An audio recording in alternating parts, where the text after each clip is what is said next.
सुनो कहानी। किसी जंगल में सौभावी नाम के महान ऋषि रहते थे।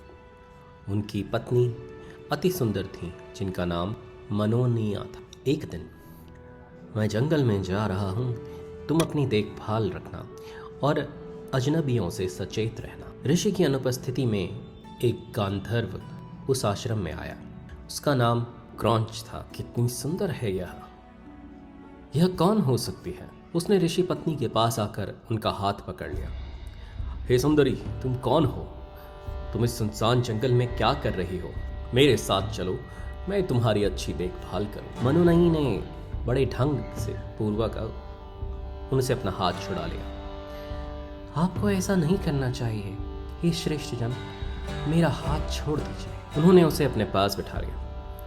आओ यहाँ बैठो, यह फल और जल ग्रहण करके अपनी थकान मिटाओ। मैं सौभारी ऋषि की पत्नी हूँ तथा आपकी माँ या बहन के समान है। आपके मन में किसी और प्रकार के विचार नहीं आने चाहिए। तभी सौभारी मुनि लौट आए और उन्होंने उन दोनों को साथ बैठे देखा। यह क्या? मनोनयी के साथ यह अजनबी कौन है? उस सुंदर गांधर्व को देखकर क्रोधित हो गए। नीच, तू कौन है? यहाँ क्या कर रहा है? महाराज, मुझे क्षमा करें, सारी गलती मेरी ही है। तूने मेरी अनुपस्थिति का लाभ उठाकर मेरी पत्नी से मित्रता कर ली। चूंकि तूने अकेले में यह कुत्सित कर्म किया है, इसलिए तू सबसे घृणित व धूर्त जंतु चूहा बने। तू हमेशा कोनों में घूमता रहेगा और लोगों से छुपेगा तथा चोरी करके अपना पेट भरेगा। सभी लोग तुझसे घृणा करेंगे। तदनुसार क्रौंच तुरंत ही भूरे रंग के घृणित जंतु के रूप में परिवर्तित हो गया तथा पराशर ऋषि के आश्रम में घूमने लगा। उस आश्रम में बाल गणेश पराशर मुनि के पास आए। अपने स्वभाव और आदत के अनुसार आश्रम के गोदामों में भरा अन्न नष्ट करना आरंभ कर दिया। हे स्वामी, ऐसा लग रहा है जैसे अनाज में कोई चूहा घूम रहा है। मुझे कैसा श्राप मिला है। यदि यही गति रही तो हमारे पास खाने को कुछ नहीं रहेगा। माताजी, आप चूहे की चिंता ना करें, मैं उसे संभाल लूंगा।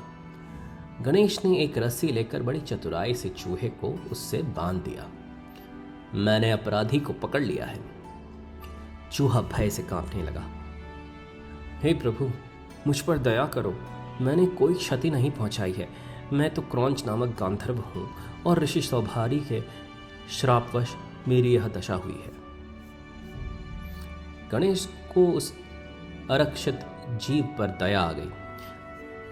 ठीक है, मुझसे कोई भी वरदान मांग लो, मैं तुम्हें दूंगा।